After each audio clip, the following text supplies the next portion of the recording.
जिंदाबाद, किसान मजदूर एकता जिंदाबाद, बीजेपी सरकार मुर्दाबाद, बीजेपी सरकार मुर्दाबाद, हरियाणा सरकार मुर्दाबाद, केंद्र सरकार मुर्दाबाद, मोदी सरकार मुर्दाबाद। आज पहली दफ़ा देखा है, अभी 3 महीने रह गए इलेक्शन होने में, तो सरकार अब एक सांस में सारा कुछ निपटाने के लिए तैयार है।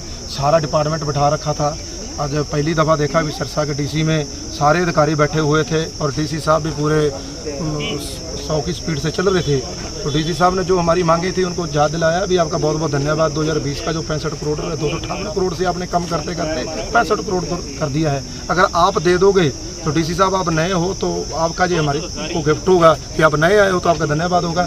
और दूसरा था 2023 का, उसमें उन्होंने सही जवाब नहीं दिया है। अभी कहते हमने, क्योंकि सरकार ने 15,000 से कम करके 7,000 कर दिया था और उनको हमने कहा भी पीछे देखिए जो 2023 में तहस नहस हुआ था, पूरा सरसा जला, सबकी फसलें बर्बाद हो गई थी, उसमें उन्होंने ठोस जवाब नहीं दिया कोई। मेरे हिसाब से 2023 का किसानों को और मजदूरों का जो पशु पक्षियों का, घरों का, जानवरों का जो खेतों में नुकसान हुआ था, उसमें मेरे हिसाब से कुछ नहीं देने वाली सरकार 2023 का जो उनसे बात हुई है।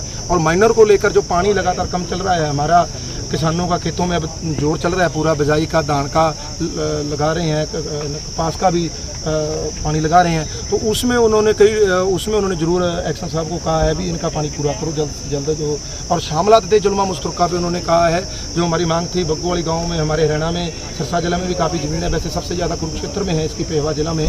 और उसमें उन्होंने कहा भी सुप्रीम कोर्ट से ऑर्डर हो रहे हैं, इस पर स्टे चल रही है, जिसकी लड़ाई सरदार गुरनाम सिंह चुड़ूनी हमारे राष्ट्रीय अध्यक्ष उन्होंने शुरू की थी और जिसमें उन्होंने निरंतर कब्जे भी छुड़वाए हैं। और अभी एक बग्गोवाली केस में आए थे, वहाँ सरपंच साहब हैं हमारे रिंकू जी, वो थोड़ा सा अपने सरपंच का अनुभव दिखा रहे हैं। अभी हम सरपंच हैं और हम भी उनको माध्यम से बताना चाहते हैं, अभी अगर किसानों की लड़ाई शुरू हुई तो सरकार की ईंट से ईंट पहले भी बजाई है, तो अब भी बजा देंगे। सरपंच तो हमारे भाई हैं, चलो उनको भी बात करेंगे उनसे। तो उसमें उन्होंने कहा भी सुप्रीम कोर्ट का ऑर्डर है, अभी इस पर कुछ नहीं लागू करेंगे।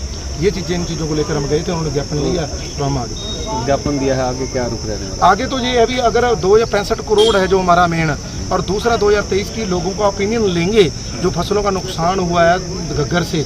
जैसे घग्गर में कई, हमने ये भी कहा था भी घग्गर से कई खेतों में बहुत भारी मात्रा में मिट्टी उठाई गई है, उसका मुआवजा कौन देगा? अभी तक सो रही है सरकार। तो उसमें किसानों को जाके बताएंगे, गांव दर गांव जाके नाली बेल्ट है उसकी खुदाई की डिमांड की थी, उसमें भी कुछ नहीं हुआ। तो इन चीज़ों को लेकर हम 2020 का है 65 करोड़, उस पर तो शायद कुछ ना कुछ एक्शन लेने के लिए तैयार है, पर 2023 का उसमें कुछ दिखाई नहीं दे रहा। उसके लिए हम गाँव में जाएंगे, पर लोगों को समझाएंगे।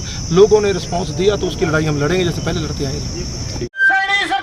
मुर्दाबाद, बीजेपी सरकार मुर्दाबाद, किसान मजदूर एकता जिंदाबाद, किसान मजदूर एकता जिंदाबाद, बीजेपी सरकार मुर्दाबाद। 2020 का मुआवजा दो, जारी करो, जारी करो, 2020 का मुआवजा जारी करो, जारी करो, जारी करो, 2020 का मुआवजा जारी करो, जारी करो, जारी करो, 2020 का मुआवजा जारी करो, जारी करो।